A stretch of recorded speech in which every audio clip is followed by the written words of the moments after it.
Hello guys! Today I will make waragainap.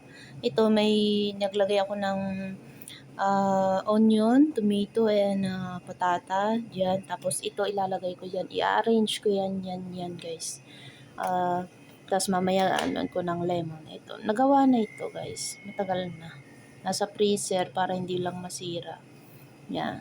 Ayan guys. Ito na siya na ano ko na.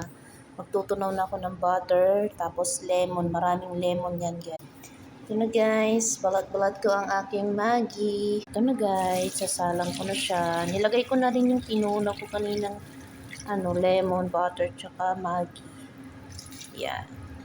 6 hours yan guys. Buo yun. Buto-buto. Yan na guys, waiting na lang. Salang ko na siya ngayon.